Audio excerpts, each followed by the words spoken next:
What if the WNBA didn't just draft a rookie? What if it accidentally drafted a power shift? Because something unusual is happening, and it's happening right in front of everyone. Owners aren't talking much. Networks aren't explaining themselves. Sponsors aren't making emotional speeches. They're just moving. And when billion-dollar companies start moving in the same direction at the same time, that's never random. For the past 2 years, the public conversation has focused on drama, hard fouls, heated interviews, viral soundbites, union tension, and locker room politics. Fans argued online. Podcasts took sides. Former players weighed in. Headlines exploded. But while everyone was watching the surface-level chaos, the real decision-makers were watching something else entirely. They were watching numbers, TV ratings, subscription spikes, merchandise sellouts, arena capacity jumps, demographic shifts, corporate sentiment reports. And what those numbers showed wasn't subtle. They showed a single name bending the league's entire gravity: Caitlin Clark. Now here's where things get uncomfortable. Because this isn't about personality. It isn't about popularity contests. And it isn't about who deserves respect. It's about leverage. The kind of leverage that changes negotiation tables. The kind of leverage that shifts media strategy. The kind of leverage that forces ownership to ask one brutal question. If we had to build this entire thing around one centerpiece, who is it? That question may have already been answered. Quietly, strategically, and possibly without the veterans realizing what was happening. Because while public debates raged about fairness, tradition, and earning your stripes, NBC made moves. Peacock made moves. Sponsors recalibrated. Marketing departments shifted creative direction. No press conference. No dramatic announcement. Just subtle realignment. And here's the part nobody wants to say out loud. When a league's financial spike becomes directly associated with one player, the power structure doesn't stay the same. It can't. Not in modern sports. Not in corporate America. Not when billion-dollar contracts are involved. So the question isn't whether there's tension. The question is whether the league has already chosen its future. And if it has, what does that mean for everyone who built the old one? Because if you look closely, really closely, this might not be about cleaning house. This might be about replacing the foundation. And that shift didn't begin with controversy. It began with cold, undeniable numbers. Let's talk about those numbers. Here's the part that changes everything. Before Caitlin Clark entered the WNBA, the league was growing, slowly, steadily, respectably. Attendance had improved. Visibility was better than a decade ago. Corporate partnerships were stable. But it was incremental growth. Then the spike happened. And it wasn't small. Television ratings shattered expectations. Games that once drew modest audiences suddenly pulled historic numbers. Regular season matchups started looking like playoff events. Arena attendance didn't just rise, it sold out. Road games became events. Not just in Indiana. Everywhere. Teams began moving games to larger venues to accommodate demand. Secondary ticket markets surged. Jerseys vanished from shelves within hours of restocks. This wasn't typical rookie buzz. This was economic acceleration. And ownership noticed immediately. Because sports leagues are businesses first. Always. You can debate culture. You can debate locker room dynamics. You can debate generational respect. But you cannot debate revenue. And revenue began clustering around one gravitational center. Caitlin Clark wasn't just increasing viewership for her team. She was increasing viewership for opponents. That's rare. Very rare. Usually, stars elevate their franchise. But when a single player raises national ratings league-wide, that's different. That's structural impact. And when NBC, Peacock, and media partners evaluate their investment, they don't ask, who's the most respected veteran? They ask, what drives subscriptions? Subscription spikes correlate with appointment viewing. Appointment viewing correlates with stars. So executives began tracking something new. How many Peacock signups coincided with Clark appearances? How much social media engagement spiked during her games? How often did highlight clips outperform every other WNBA post? The answer was consistent. It wasn't evenly distributed attention. It was concentrated attention. That concentration matters more than people realize. Because in labor negotiations, leverage depends on replaceability. If fans are tuning in for the league collectively, the union holds stronger leverage. But if fans are tuning in primarily for a specific star, that shifts the balance. Quietly. Ownership doesn't need to publicly take sides. They just need to invest where growth is measurable. And growth wasn't ambiguous. Merchandise sales told the same story. Clark's jersey consistently ranked among top sellers across all basketball, not just the WNBA. Think about that for a second. A rookie entering a league with established champions, MVPs, decorated veterans, and she immediately becomes the retail driver. That changes internal conversations. Because when sponsorship meetings happen, brands don't ask for equal representation out of courtesy. They ask for faces that convert attention, convert clicks, convert ad impressions, convert audience retention, and the conversion rate was undeniable. Now here's where tension begins to build. Because as this financial momentum accelerated, the league entered CBA discussions. Revenue sharing became central. Players pushed for a larger percentage of league income. From a labor perspective, that's expected. But from ownership's perspective, a new variable had entered the equation. If a significant portion of revenue growth is directly tied to one market-driving personality, how does that influence negotiation dynamics? Especially if that personality maintains a brand that transcends league turbulence? And here's another subtle shift. Clark didn't engage in public warfare. She didn't escalate controversies. She didn't attack veterans in interviews. She largely stayed brand neutral. That matters in corporate evaluation, because sponsors prioritize predictability. They prefer faces that avoid volatility. And while social media storms raged, Clark's image remained commercially stable. That stability makes executives comfortable. Comfortable executives invest more aggressively. Aggressive investment builds infrastructure around that asset. Infrastructure creates independence. And independence reduces collective dependency. That's where the power shift quietly begins. It doesn't start with confrontation. It starts with spreadsheets. Because once ownership realizes that one player's presence materially impacts media value, they begin asking strategic questions. What if we protect that asset from labor risk? What if we build cross-platform visibility outside league games? What if we integrate her into broader basketball coverage ecosystems? That's not favoritism. That's hedging. And hedging is what billion-dollar entities do best. Now imagine being a veteran watching this unfold. You've built your career in this league. You've carried it through lean years. You've fought for visibility. And suddenly the economic center shifts in less than 2 seasons. That creates friction, even if no one says it directly. Because respect in sports is traditionally earned through time and championships. But market value doesn't operate on tradition. It operates on demand. And demand doesn't always align with seniority. That's the brutal truth at the center of this moment. This isn't about disrespect. It's about velocity. Clark's impact wasn't gradual. It was immediate. Immediate impact forces immediate recalibration. And recalibration doesn't wait for emotional consensus. It moves fast, which is exactly what we started seeing next. Because once the numbers became impossible to ignore, the networks made their move. And that's where the shift stopped being theoretical. It became visible. But that wasn't the whole story. Here's where everything gets complicated. Because while the ratings were exploding, while arenas were filling, while media executives were celebrating internal growth projections, the league entered one of the most sensitive phases in professional sports: collective bargaining negotiations. Now understand something. CBA talks are not emotional debates. They're leverage battles. Players want higher revenue sharing. Owners want controlled cost structure. Both sides posture. Both sides signal strength. But leverage only works if it's unified. And that's where the situation became delicate. Veteran leadership stepped forward demanding significant structural changes. Larger salary increases, better travel accommodations, expanded revenue percentage. On paper, that makes sense. The league was growing. Revenue was rising. Why shouldn't players demand more? But here's the problem no one publicly acknowledged. Not all revenue growth was evenly distributed. A major share of new national attention traced back to one name. When revenue surges broadly across a league ecosystem, unions negotiate from collective power.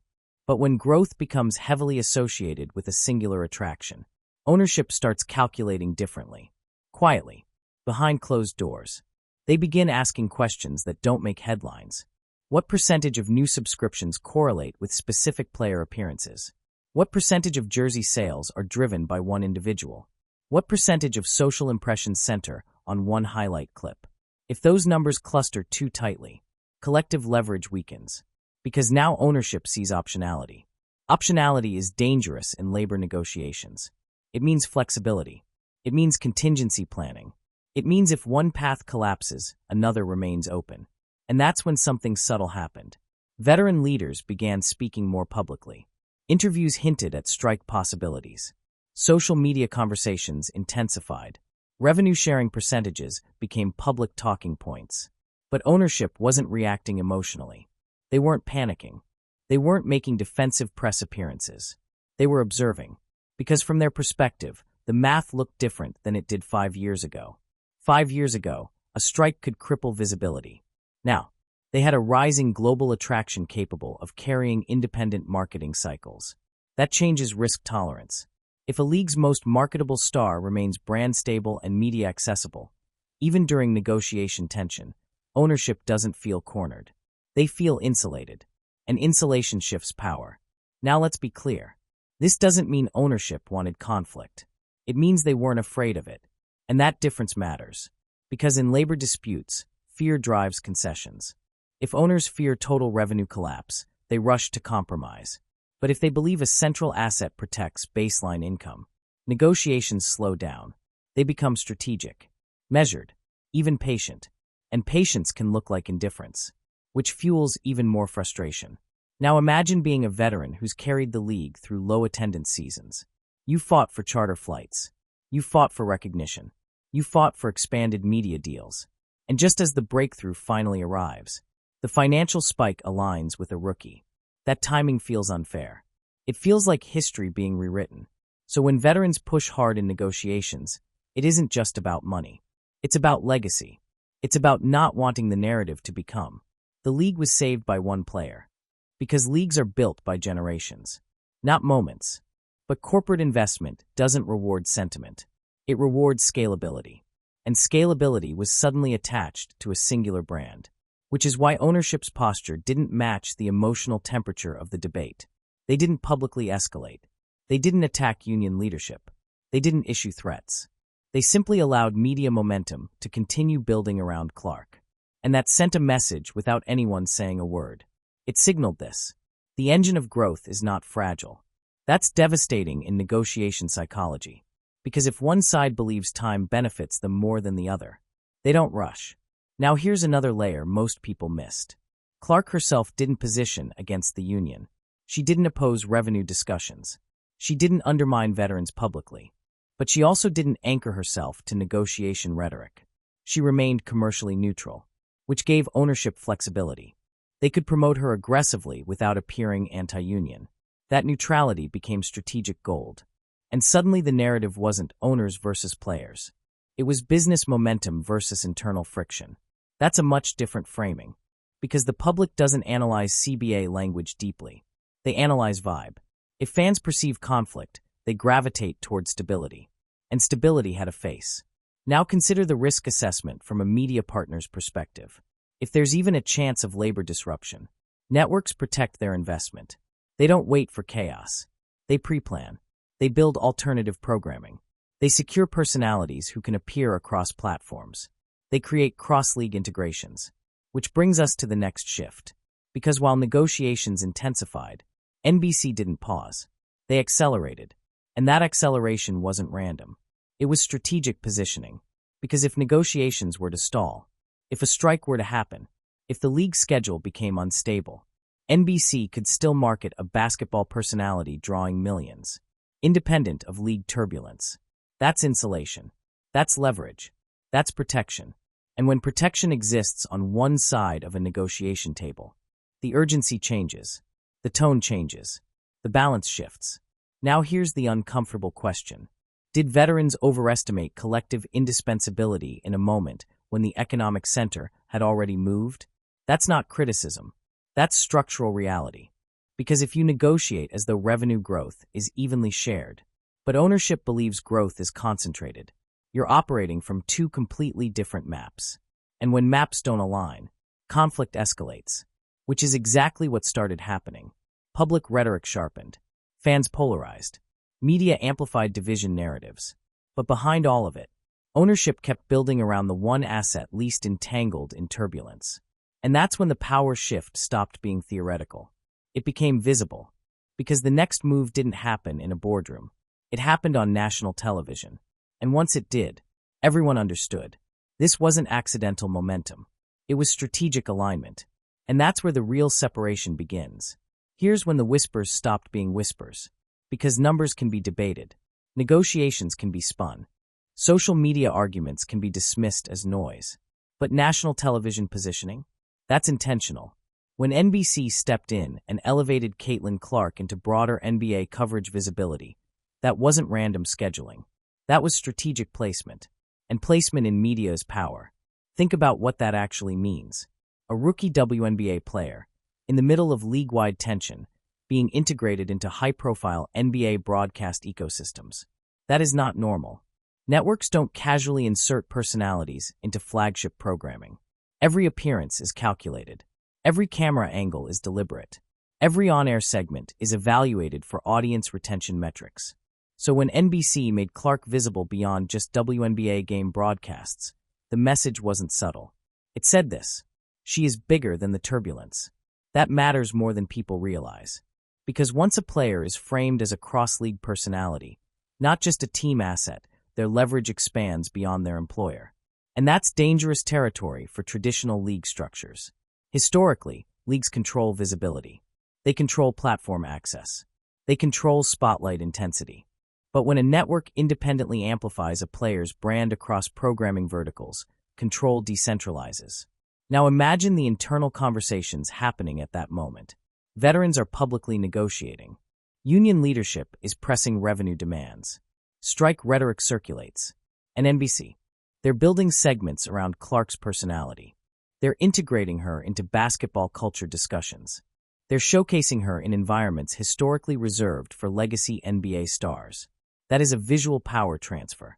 And visuals shape perception faster than press releases ever could. Because fans don't read negotiation transcripts. They watch who gets airtime. They watch who gets promo graphics. They watch who gets prime placement during major events. And suddenly, Clark wasn't being treated as a newcomer.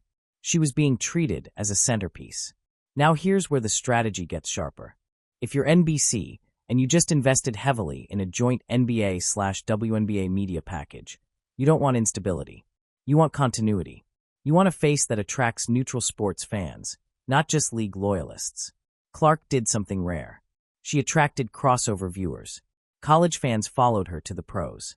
Casual NBA fans tuned in out of curiosity. General sports audiences recognized her name. That crossover effect is gold for broadcasters, because it expands demographic reach. And demographic expansion equals advertising power. Which brings us to the core of NBC's calculus.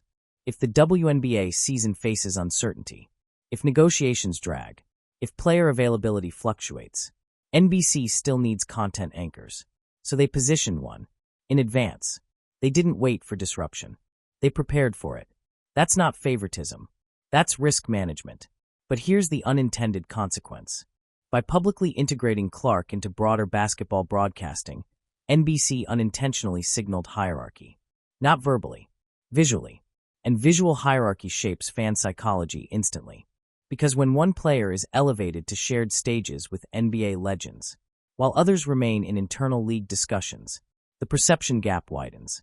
Now let's analyze the deeper layer. Clark's brand remained commercially clean. She didn't escalate conflicts. She didn't antagonize veteran players in interviews. She didn't insert herself into CBA rhetoric. That neutrality made her safe for cross-platform integration. Corporate partners love neutrality. They fear volatility. And during a tense labor moment, volatility carries risk. So NBC leaned into stability. And stability had one face. Now imagine the psychological effect on veterans watching this unfold. For years, they fought for equal media respect. For years, they pushed for expanded coverage. And now, at the moment of largest growth, the spotlight narrows around a single individual. That's difficult, even if it's strategic, even if it's logical. Because sports culture values seniority. Media culture values magnetism. Those two don't always align. And when they don't align, friction intensifies. But NBC wasn't thinking about locker room dynamics. They were thinking about viewership graphs. They were thinking about ad inventory pricing. They were thinking about subscriber retention curves. And Clark consistently bent those curves upward, which made her not just a player, but an anchor asset. Anchor assets are protected, promoted, expanded, and once expansion begins, it rarely contracts. That's the real shift. Because when a player's brand extends beyond league scheduling, their independence grows. If games pause, the brand remains. If negotiations stall, visibility continues. If union leverage tightens, media access stays open. That's power insulation. And insulation changes the tone of every future negotiation. Now here's the most telling part. NBC didn't promote this as taking sides. They didn't criticize veterans. They didn't mention union disputes. They simply continued highlighting Clark. Silently. Consistently. And silence can be louder than confrontation. Because it shows confidence. Confidence that their investment will hold. Confidence that viewership won't collapse. Confidence that momentum belongs to a singular trajectory.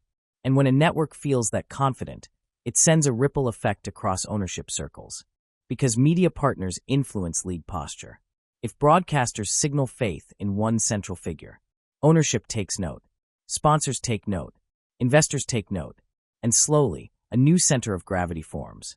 Not through confrontation, through repetition. Every promo graphic featuring Clark reinforces it. Every cross-platform mention reinforces it. Every primetime integration reinforces it. Until the hierarchy no longer feels debatable. It feels established. And once something feels established, it's incredibly difficult to reverse. Which leads to the next uncomfortable development. Because once a player becomes a cross-network anchor, they stop being dependent on internal league approval. They become something else entirely. A self-sustaining power center. And that's where the balance shifts again. Because now the question isn't, is she the face of the league? The question becomes, is the league orbiting her? And that's where everything changes next. Here's the moment that should make every executive and every veteran pause. There's a massive difference between being the face of a league and becoming bigger than the league's internal dynamics. Most athletes, no matter how talented, are structurally tied to their organization. Their visibility depends on league scheduling. Their relevance depends on season continuity. Their brand exposure depends on collective agreements. If the league pauses, their spotlight dims. But what happens when that's no longer true? What happens when a player's visibility continues regardless of internal turbulence? That's where Caitlin Clark's situation becomes historically unusual. Because once NBC integrated her into broader NBA coverage ecosystems, she stopped being confined to WNBA game nights. Her relevance wasn't dependent on tip-off times. Her brand wasn't limited to one schedule grid. She could exist in basketball conversation year-round. That's insulation. And insulation changes everything. Because in labor negotiations, leverage is built on interdependence. Owners need players. Players need platform. Networks need content. But when one player becomes platform-adjacent, not platform-dependent, the balance shifts. Clark's brand started operating on a parallel track. WNBA games elevated her. But national media kept her elevated even outside those games. That dual presence is rare. Very rare. Historically, leagues control long-term relevance cycles. When seasons end, attention fades. But Clark's name stayed trending in off cycles. Draft discussions, media deals, sponsorship chatter, cross-league commentary. That's sustained momentum. And sustained momentum builds negotiating insulation. Now here's the deeper structural layer. Modern sports economics aren't built around team loyalty anymore. They're built around personality-driven ecosystems. Look at global examples. Individual brands now rival entire franchises. Social media changed the model. Direct-to-consumer visibility altered power structures. Clark entered the WNBA at a time when personal brand leverage is stronger than ever. And she entered with an already massive college following. So she didn't start from zero. She arrived with built-in gravity. That gravity forced ownership to think differently. Because if a player can independently draw audience across platforms, that player becomes recession-proof, strike-resistant, schedule-flexible, and in a moment of union tension, that matters. Because if a strike disrupts games, but the star remains visible through other partnerships, revenue impact softens. Not completely, but enough to alter urgency. and urgency drives concessions. Without urgency, negotiations slow. Now imagine the internal union calculus. If all major stars are unified, leverage maximizes. But if one central star operates semi-independently, not by choice, but by media integration, unity becomes complex. It's not betrayal. It's structural difference. Clark didn't detach herself. The system elevated her. And once elevated, the system protects its investment, which means ownership and media partners have every incentive to ensure her brand remains stable regardless of labor turbulence. That's not personal. That's asset management. But asset management doesn't feel neutral to those who built the league before her, because veterans spent years fighting for exposure. Now exposure flows automatically to someone new. That's destabilizing, even if it's economically rational. And here's the psychological tension nobody openly discusses. When growth is tied to a singular identity, legacy players fear erasure. They fear narrative simplification. They fear history being rewritten into before her and after her, even if that's not the intention, because public memory is short, media cycles are fast, and dominant narratives crystallize quickly. So while ownership sees a scalable future, veterans may see legacy compression. That clash doesn't require public insults to exist. It simmers quietly. Now add corporate sponsorship to the equation. Sponsors invest where attention concentrates. They don't diversify evenly out of courtesy. They maximize ROI. Clark's demographic reach expanded beyond traditional WNBA audiences. Younger viewers, college basketball fans, casual sports consumers. That demographic expansion increases sponsor confidence. And sponsor confidence increases promotional investment. Promotional investment reinforces hierarchy. Hierarchy stabilizes power centers. Until suddenly, one player is treated less like a roster member and more like a cornerstone asset. Cornerstones aren't rotated. They're built around. And here's where the transformation becomes undeniable. When NBC positioned Clark across NBA broadcasts, it signaled cross-league endorsement. That endorsement implicitly says, this individual transcends one roster. That's elevation into cultural territory, not just athletic territory. And cultural relevance operates differently. It doesn't wait for union agreements. It doesn't pause for scheduling disputes. It continues, which means if negotiations falter, her presence doesn't disappear. And if her presence doesn't disappear, ownership's fear threshold lowers.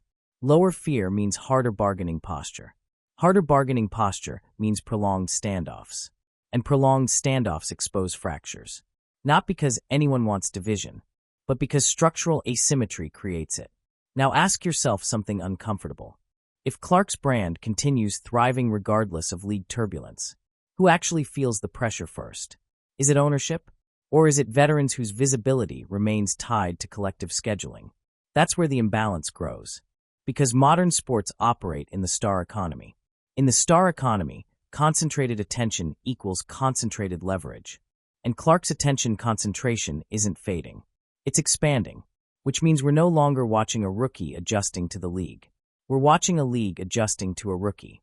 And that adjustment has consequences.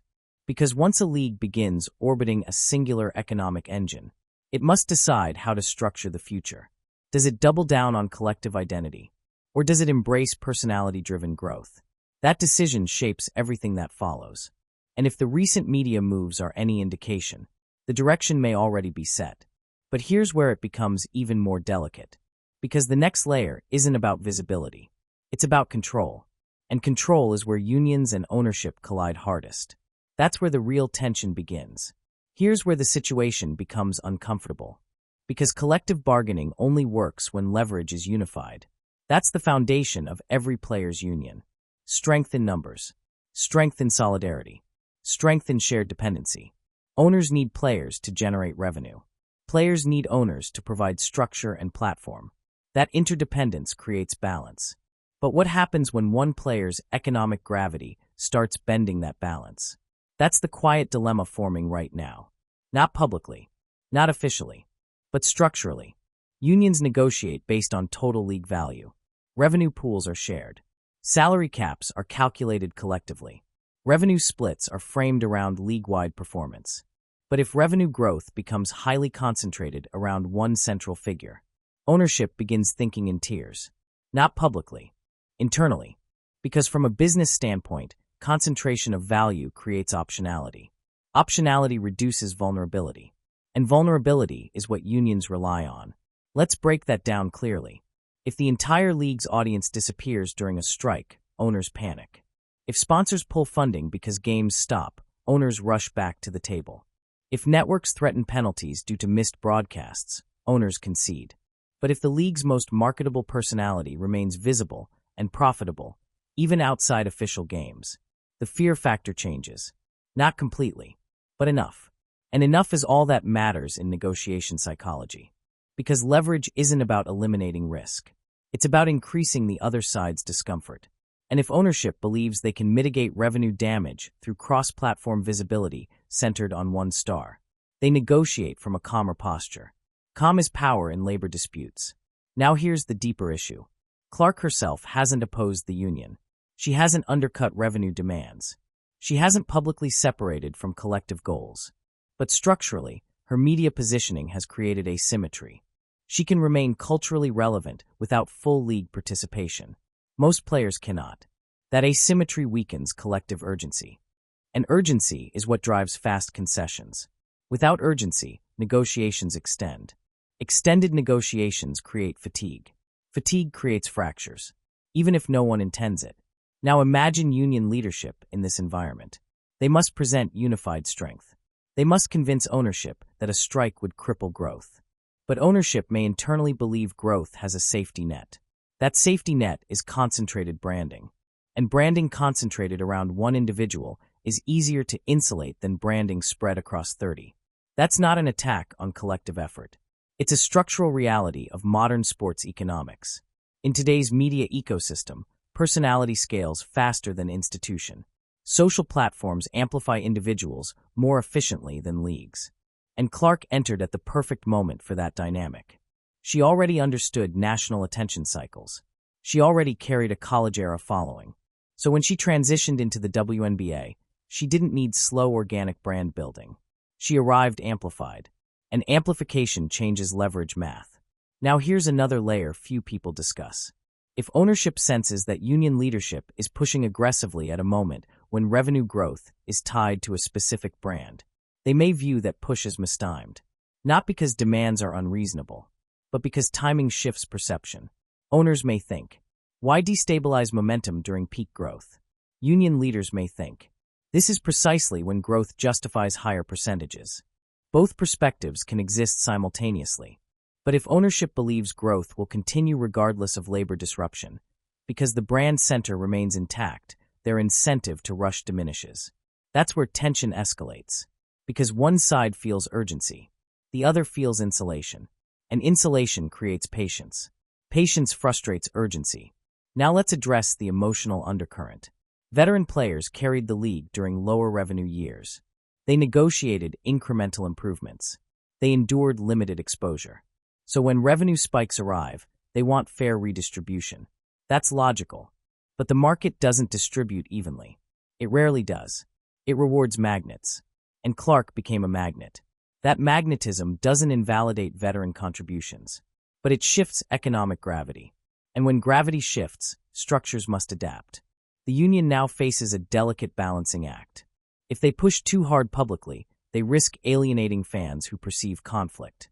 If they push too softly, they risk leaving money on the table. If they center messaging around collective equality, ownership may internally focus on concentrated revenue drivers. That's a chess match, not a shouting match. And chess rewards foresight. Now here's the real long-term implication.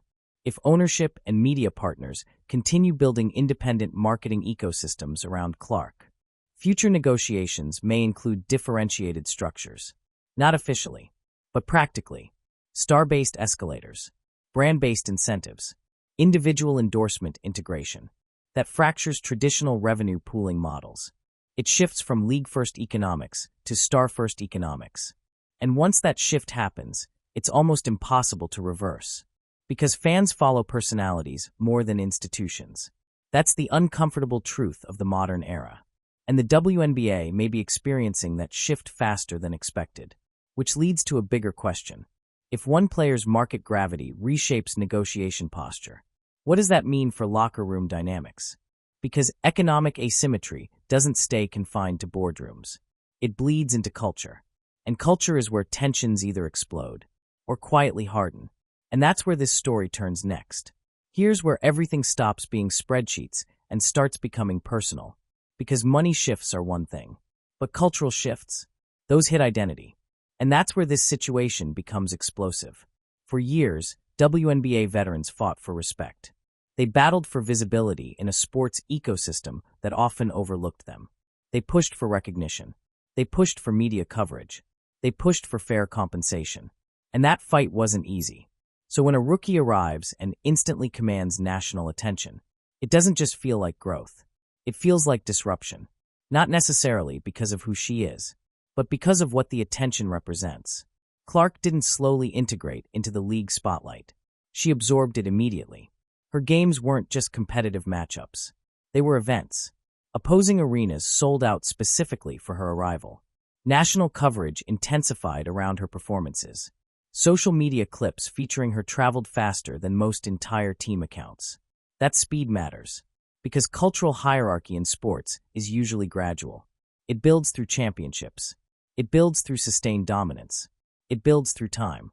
Clark's hierarchy formed through magnetism. And magnetism can feel unfair to those who built their status the traditional way. That's not accusation. That's human psychology. When someone bypasses the ladder, you climb step by step.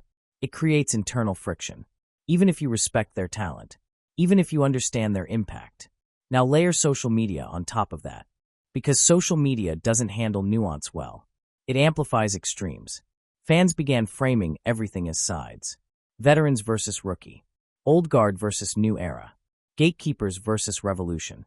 Most players likely didn't see it that dramatically. But online discourse thrives on drama. And once narratives harden online, they influence real-world perception. Even if they're exaggerated. Every hard foul became symbolic. Every post-game comment became dissected. Every podcast remark became viral. And gradually, a storyline formed. Clark as the symbol of change. Veterans as the symbol of resistance. That storyline may not reflect full reality. But perception shapes momentum. And perception began drifting toward generational turnover. Now here's the part corporations watch closely. Brands don't want culture wars. They want aspirational narratives. They want upward momentum. They want unity or at least excitement, not internal division. So if cultural discourse centers around conflict, sponsors instinctively gravitate toward the least volatile symbol. Clark, intentionally or not, became that symbol. She avoided public feuds. She avoided inflammatory language. She focused on performance. That restraint positioned her as stable during cultural turbulence. And stability wins in brand alignment decisions. Now imagine the emotional weight for veteran players. They built this league brick by brick. And suddenly, public discourse frames them as obstacles to growth. That feels unfair. It feels reductive. Because the league's foundation wasn't built overnight. But modern sports media rarely honors slow foundations. It rewards rapid acceleration. And Clark represents acceleration. That acceleration didn't ask permission. It just happened. And cultural adaptation rarely keeps pace with economic acceleration, which is why tension surfaces. Now let's zoom out. This isn't unique to the WNBA. Every sport eventually experiences generational handoffs. But usually those transitions are gradual. The previous generation ages out. The next generation rises naturally. What's different here is speed. The shift feels compressed. 2 seasons instead of 10. Immediate economic centralization instead of gradual brand diffusion. That compression creates shock. And shock produces defensiveness. Even if it's subtle. Even if it's unspoken. Now add negotiation tension into that environment. Add revenue disputes. Add public bargaining rhetoric. Suddenly cultural friction and economic friction overlap. And when culture and money collide simultaneously, the atmosphere becomes combustible. Not because anyone wants chaos, but because identity is tied to livelihood. Now consider fan psychology. Fans gravitate toward momentum. They love watching something new rise.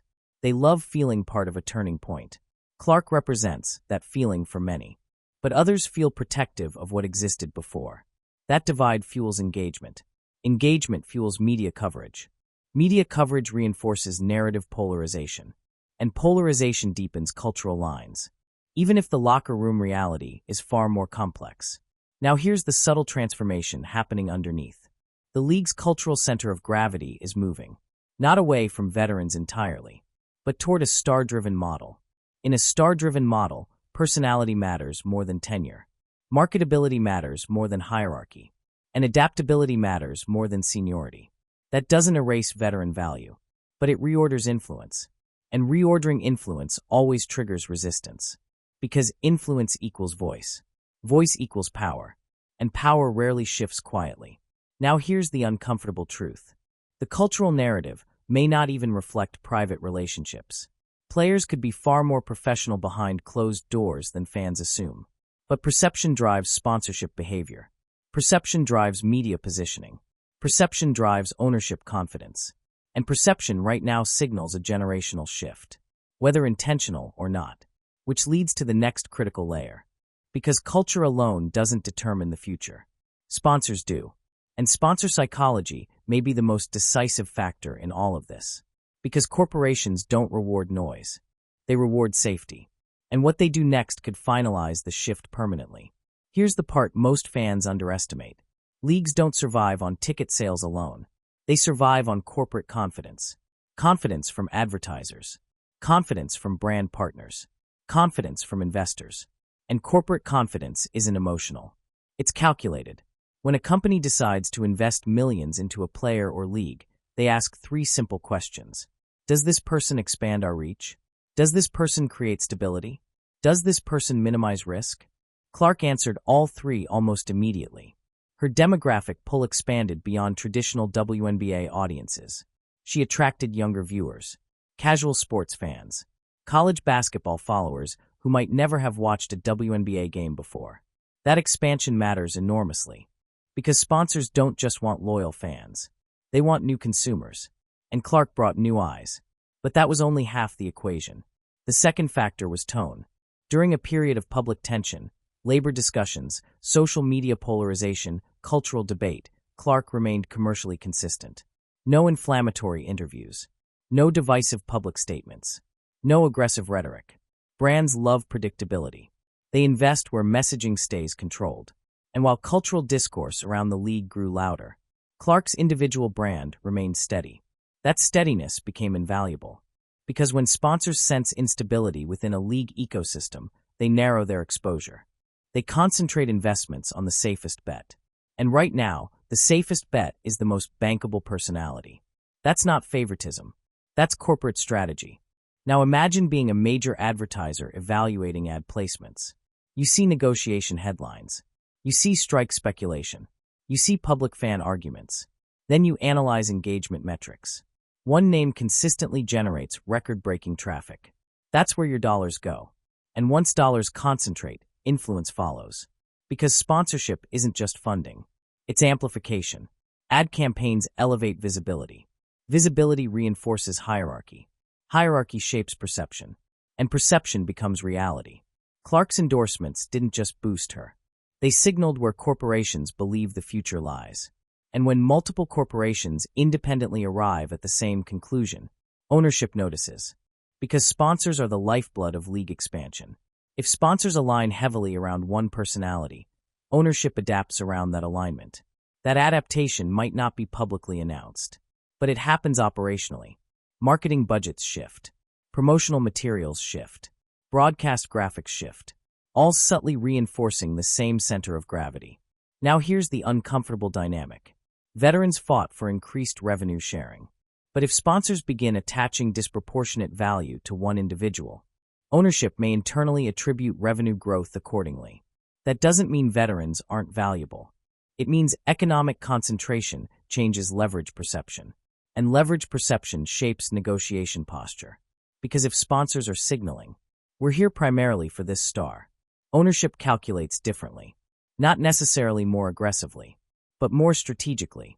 They may believe they can withstand negotiation turbulence longer than before, because sponsor relationships remain intact, and intact sponsorship softens strike fear. That's the quiet transformation happening. It's not loud. It's not dramatic. It's gradual. But gradual shifts are the most permanent. Now let's examine brand risk. Sponsors avoid environments that feel hostile to new consumers. If fan discourse becomes polarizing, brands gravitate toward unifying figures. Clark's brand is aspirational. Logo threes, high-scoring performances, college hero turned pro phenomenon. That narrative sells. It's clean, it's scalable, and it's easily marketed. Compare that to a league embroiled in internal tension narratives. Sponsors don't want to sponsor tension. They want to sponsor excitement. So where does the money flow? Toward excitement, toward growth, toward momentum. And momentum currently clusters around Clark, which means sponsor behavior is reinforcing the same hierarchy NBC already signaled.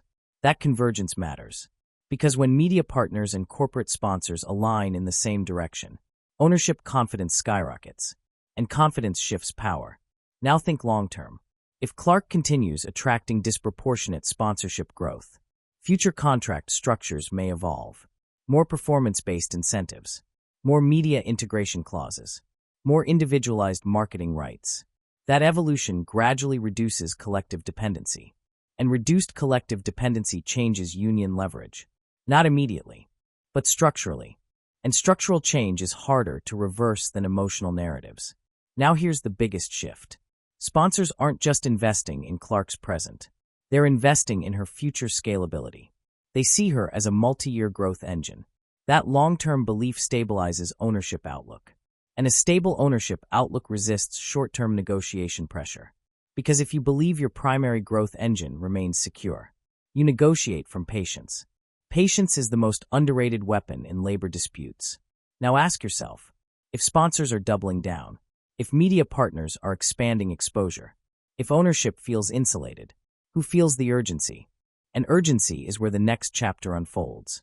Because once sponsors commit, ownership finalizes strategy. And when ownership finalizes strategy, the league's direction becomes irreversible. That's what we're approaching next. The moment where ownership stops reacting and starts redefining the structure entirely. Here's the moment people rarely see until it's already happened. Ownership doesn't argue publicly. Ownership redesigns quietly. When media partners align behind a single magnet.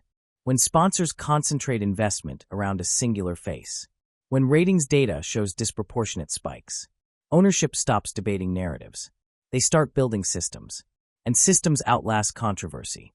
Right now, the WNBA may be entering a structural pivot. Not away from its veterans, but toward a different operating model. Historically, the league functioned as a collective brand ecosystem. Marketing emphasized parity. Promotions rotated stars evenly.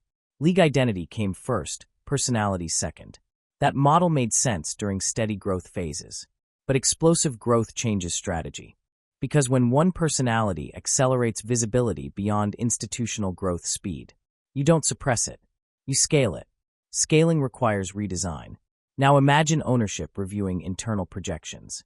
Projected TV deal expansion. Projected sponsor renewal rates. Projected merchandise growth tied to specific names. If those projections show long-term scalability centered around one star, you protect that trajectory. Protection doesn't require confrontation. It requires prioritization. More marketing allocation. More broadcast integration. More cross-platform exposure. And gradually, that prioritization reshapes league hierarchy. Not officially. Operationally. Now here's where it gets delicate. If union negotiations stall and strike rhetoric escalates, ownership must ask a cold question. Can we withstand disruption? 5 years ago, that answer may have been uncertain. Now, they may believe the brand engine remains intact, because the engine has a face. That's a different risk model. And when risk models change, decision-making changes. Ownership may decide that short-term turbulence is survivable if long-term scalability is protected. That's not hostility. It's business calculus. Now here's the deeper transformation. If Clark's brand becomes a cross-platform constant, appearing on NBA coverage, national broadcasts, year-round marketing cycles, the league slowly shifts from collective identity to anchor identity. Anchor identity leagues look different. The NBA had its Jordan era. Golf had its Tiger era. Tennis had its Serena era. Those eras didn't eliminate other stars, but they centralized marketing gravity. The WNBA may be entering its centralized gravity phase, and centralized gravity reshapes negotiation dynamics permanently. Because once ownership designs marketing structures around an anchor, everything else orbits. Scheduling priorities, promo packages, sponsor integration, merchandising campaigns. That orbit stabilizes the anchor further. And the stronger the anchor, the less fragile the system feels. That's where ownership power solidifies. Now here's the tension. Veterans built the collective-first culture. They emphasized parity, shared recognition, and league-wide elevation. But centralized growth models inherently concentrate attention, and concentrated attention reorders influence. That reordering doesn't erase contributions, but it shifts hierarchy, and hierarchy is power. Now imagine the internal shift happening right now. Ownership reviewing which personalities drive international growth, which names trend globally, which faces attract younger demographics. Clark checks those boxes rapidly. That data pushes ownership toward long-term anchor strategy. Because global expansion requires recognizable symbols. Casual fans don't memorize entire rosters. They remember icons. Icons drive entry points. Entry points drive ecosystem expansion. That's the corporate logic. And corporate logic doesn't pause for nostalgia. Now here's the irreversible part. Once ownership commits to anchor-based growth, they invest heavily. Heavy investment creates sunk cost. Sunk cost creates commitment. Commitment creates permanence, and permanence defines eras. We may be witnessing the moment the WNBA shifts from growth phase to identity phase, where one player defines the league's global perception. That's massive, because once identity crystallizes, everything aligns around it. Youth marketing campaigns, international tours, media storytelling arcs, even draft positioning strategy. Future rookies may be evaluated not just on talent, but on scalability alongside the anchor. That's structural redesign, and structural redesign rarely reverses course. Now here's the final piece of this ownership shift. If the union continues pressing aggressively during this transformation, ownership may interpret it as resistance to inevitable evolution. That perception hardens posture. Hard posture extends negotiation timelines. Extended timelines test unity. Unity under stress reveals fractures. Not because anyone wants division, but because structural shifts create uneven incentives. And uneven incentives complicate solidarity. Which brings us to the most critical phase of all. Because structural redesign doesn't just impact contracts. It impacts careers. And the next stage determines who rises and who gets left behind. Here's the part nobody wants to say out loud. Power shifts don't happen without casualties. Not always dramatic ones. Not always immediate ones. But gradual ones. If ownership continues building around an anchor model, if sponsors keep concentrating investments, if networks keep amplifying one central figure, then the ecosystem reorganizes, and reorganization forces adaptation. Some veterans will adapt. They'll reposition themselves as mentors. They'll align publicly with the new direction. They'll integrate into the rising brand ecosystem. They'll secure media roles, sponsorship tie-ins, expanded visibility. Those careers won't shrink. They'll evolve. But others, if they resist the shift, if they double down on public friction, if they lean into narratives that appear anti-growth, the market won't reward that. Because modern sports doesn't punish talent. It punishes misalignment. And misalignment with momentum is expensive. Now imagine a strike scenario. Let's say negotiations stall. Let's say games pause. Let's say union leadership holds firm. Ownership evaluates risk. Sponsors remain tied to the anchor brand. Media continues cross-platform promotion. Clark remains visible. Her brand doesn't disappear. In that environment, who feels pressure first? Players whose visibility depends exclusively on league games. That's the leverage dilemma. And leverage dilemmas create quiet fractures. Not dramatic splits. Subtle ones. Some players may privately question timing. Some may worry about lost endorsement windows. Some may fear fading relevance during prolonged disruption. That internal tension never shows publicly. But it exists in every labor dispute. And ownership understands that. Which is why patience becomes a weapon. Now zoom out. If the anchor model succeeds, if Clark continues driving disproportionate engagement, future contracts may evolve around star tiers. Not officially at first, but gradually. Incentive bonuses, media integration clauses, individual marketing carve-outs. Those structures formalize hierarchy. Once formalized, They redefine collective bargaining power permanently. Because when revenue is visibly driven by individuals, compensation models follow. That's the star economy. And the star economy doesn't revert to collective first easily. Now here's the uncomfortable truth. This shift isn't about cleaning house. It's about evolution. The league isn't eliminating veterans. It's recalibrating its center of gravity. And gravity doesn't negotiate. It pulls. Right now, gravity is pulling toward market scalability, toward national broadcast integration, toward sponsor-friendly narratives, toward personality-driven expansion.